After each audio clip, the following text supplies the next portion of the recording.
এবারে দিল্লি যাচ্ছে রাজ্য পুলিশের বাড়তি টিম। একজন ডিএসপি, একজন ইন্সপেক্টর পদমর্যাদার আধিকারিকের নেতৃত্বে দিল্লি পৌঁছচ্ছে 22 জনের দল। রাত 1:40 উড়ানে দিল্লি উড়ে যাচ্ছে এই 22 জনের দল। আমি আরো বিস্তারিত জানতে সরাসরি কথা বলবো, সন্দীপ সরকার আমাদের প্রতিনিধি রয়েছেন। অর্থাৎ ঠিক 4 ঘন্টা পরে এই যে রাজ্য পুলিশের বিশেষ টিম তারা দিল্লি উড়ে যাচ্ছে, এইটা জানাও সন্দীপ, কে কে রয়েছেন এই টিমে? দেখো, 1:40 ইন্ডিগোর বিমান কলকাতা থেকে দিল্লি, সেই বিমানে এই মুহূর্তে আমার পিছনে যাদেরকে দেখতে পাচ্ছ রাজ্য পুলিশের টিম, সেই রাজ্য পুলিশের টিম তারা দিল্লি উড়ে যাচ্ছেন। কেন তারা দিল্লি যাচ্ছেন তার কারণ বাড়তি নিরাপত্তা দিতে হবে এবং সেই বাড়তি নিরাপত্তার কারণে এই ফোর্সকে পাঠানো হচ্ছে। এখনও পর্যন্ত সূত্র মারফত সেরকমটাই আমরা জানতে পারছি। তারা আপাতত এখানে দিল্লি পৌঁছে ভোরবেলা তারা চলে যাবেন বঙ্গভবনে এবং রাজ্য পুলিশের এই টিমটা তারা বঙ্গভবনেই থাকবেন। এই টিমে কারা রয়েছেন? এই টিমে এখনও পর্যন্ত আমরা যেটা জানতে পেরেছি যে র্যাপিড অ্যাকশন ফোর্সের যে 3rd ব্যাটালিয়ান রয়েছে, র্যাপিড অ্যাকশন ফোর্সের সেই 3rd ব্যাটালিয়ানের বেশ কয়েকজনকে পাঠানো হচ্ছে। তার পাশাপাশি মহিলা পুলিশ কর্মী যারা রাজ্য সশস্ত্র বাহিনীর অর্থাৎ স্টেট আর্ম ফোর্স, তাদের সেকেন্ড ব্যাটালিয়ানের বেশ কয়েকজন সদস্য যাচ্ছেন এবং তাদের নেতৃত্বে থাকবেন একজন ইন্সপেক্টর পদমর্যাদার আধিকারিক এবং একজন ডিএসপি পদমর্যাদার আধিকারিকেরও যাওয়ার কথা রয়েছে। বিমানবন্দরে আজকে সকালবেলা আজকে বেলা প্রায় বলতে পারো 2-2:30 নাগাদ তারা চলে আসেন দমদম বিমানবন্দরে এবং তারপর সন্ধ্যের বিমান ধরার পরিকল্পনা থাকলেও যেহেতু টিকিট পাওয়া যায়নি তাই রাত্রির 1:40 ফ্লাইট করা হয়েছে। তবে 1:40 ফ্লাইটেও সবার টিকিট পাওয়া যায়নি এখনো পর্যন্ত, সেরকমটাই আমরা জানতে পারছি সূত্র মারফত। যাদের টিকিট হয়েছে, সিংহভাগের টিকিট হয়ে গিয়েছে, তারা 1:40 রওনা হয়ে ভোর 4:30 নাগাদ পৌঁছে যাবেন দিল্লিতে। বাকিরা একেবারে ভোরের ফ্লাইট ধরবেন, এখনো পর্যন্ত সেরকমটাই ঠিক রয়েছে। ধন্যবাদ সন্দীপ। রেলমন্ত্রী অশ্বিনী বৈষ্ণব যেটা বলছেন যে বুলেট ট্রেন, প্রথম যে বুলেট ট্রেন চলছে সেটা কিন্তু এ রাজ্যেও সেই সুবিধাটা পাচ্ছে, তার কারণ শিলিগুড়ি পর্যন্ত যাবে। আমি সরাসরি আরো বিস্তারিত জানার জন্য কথা বলবো আমাদের প্রতিনিধি সনৎ ঝার সঙ্গে। সনৎ।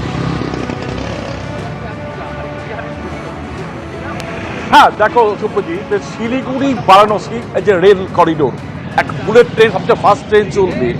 এবং তোমাকে বলি যে শিলিগুড়ি এমন একটা জায়গা, সেটা পশ্চিমবঙ্গের এমন একটা জায়গা যেই জায়গার সঙ্গে কিন্তু দিল্লির যোগাযোগটা দীর্ঘদিনের। বিশেষ করে শিলিগুড়ির যে ব্যবসায়ী কমিউনিটি নির্ভর করে দিল্লির উপরে, সেই জায়গায় দাঁড়িয়ে এই যে বুলেট ট্রেন, সেটা শিলিগুড়ি বারাণসী এবং দিল্লি কানেক্টিভিটি সেটা অনেকটা বেশি, বিশেষ অর্থনৈতিকভাবে শিলিগুড়ির যে ট্রেড, শিলিগুড়ি তো কোনো বড় শিল্প নেই ঠিকই, কিন্তু ট্রেড হাব হিসাবে শিলিগুড়ি কিন্তু দীর্ঘদিন ধরে প্রতিষ্ঠিত। সেই ট্রেড হাব কিন্তু অনেক বেশি বুস্ট আপ করবে, মানে প্রথমত ব্যবসায়িক দিক থেকে, এবং ব্যবসায়ীরা যেহেতু দিল্লি নির্ভর সমস্ত ক্ষেত্রে, কিন্তু এই স্পিডি ট্রেন সেটা আকাশ পথের উপর নির্ভর না করে, যেটা কিন্তু রেল পথের উপর অনেকটা নির্ভর। এর আগেও ছিল আকাশপথ ছিল, এবং তুমি জানো বিশেষ করে উত্তরের এই যেটা আবহাওয়ার কারণে বিশেষ কিছু সময় কিন্তু আকাশপথ পুরো বন্ধ হয়ে যায়। সেখানে এই যে বুলেট ট্রেন, সেটা অন্তত ব্যবসার দিক থেকে অত্যন্ত গুরুত্বপূর্ণ। 2 নম্বর, এটা গৌহাটি পর্যন্ত যাবে, বিশেষ করে কামাখ্যা, সেটা তীর্থের দিক থেকে, অর্থাৎ রিলিজিয়াস ট্যুরিজম, সেটা আরও বেশি বুস্ট আপ করবে। শিলিগুড়ি ট্যুরিজম সেন্টার আরও বেশি বুস্ট আপ করবে। এবং শিলিগুড়ির গুরুত্ব দেখো, 2014 সাল থেকে এনডিএ গভর্নমেন্ট আসার পর থেকে উত্তর পূর্বাঞ্চলে যে একটা নতুন মুখ দেখা গেছে, সেই মুখে বলা যায় যে এই যে বুলেট ট্রেন আরও সৌন্দর্য অনেকটা নিয়ে আসছে। ফলে শিলিগুড়ি ইতিমধ্যে নিউ জলপাইগুড়ি স্টেশন তার আধুনিকীকরণ হচ্ছে।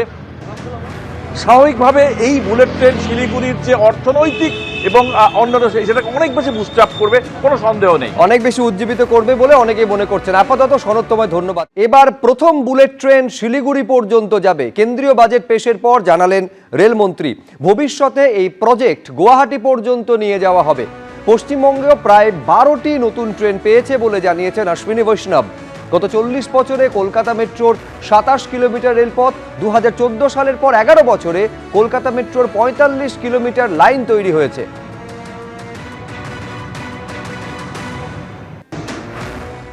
वेस्ट बंगाल को बधाई हो कि आपके यहाँ पहली बुलेट ट्रेन आएगी सिलीगुड़ी के लिए। वाराणसी से सिलीगुड़ी वाया पटना ये ट्रेन बुलेट ट्रेन सिलीगुड़ी आएगी और भविष्य में ये बुलेट ट्रेन का कॉरिडोर टुवर्ड्स गुवाहाटी भी जाएगा। तो एक तरीके से नॉर्थ ईस्टर्न स्टेट्स के लिए, बंगाल के लिए बहुत बड़ी खुशखबरी है, बुलेट ट्रेन वेस्ट बंगाल के लिए मिलेगी। साथ ही साथ एक नया फ्रेट कॉरिडोर भी वेस्ट बंगाल के लिए आएगा, जो कि वेस्ट बंगाल में दानकुनी से आरंभ होगा और गुजरात को जोड़ेगा और उड़ीसा, छत्तीसगढ़, मध्य प्रदेश और महाराष्ट्र को भी ये फ्रेट कॉरिडोर जोड़ेगा। करीब करीब 1 दर्जन से अधिक गाड़ियां वेस्ट बंगाल में चलाई गई हैं और मैं विशेष जिक्र करूंगा वेस्ट बंगाल के केस में कि कोलकाता मेट्रो जो 40 साल में मात्र 27 किलोमीटर 27 किलोमीटर्स इन 40 इयर्स हुआ था 2014 के बाद में, इस 7 इयर्स में 45 किलोमीटर्स कोलकाता मेट्रो बनी। आप देखिए कंपैरिजन, 40 इयर्स में 27 किलोमीटर्स और 11 इयर्स में 45 किलोमीटर्स।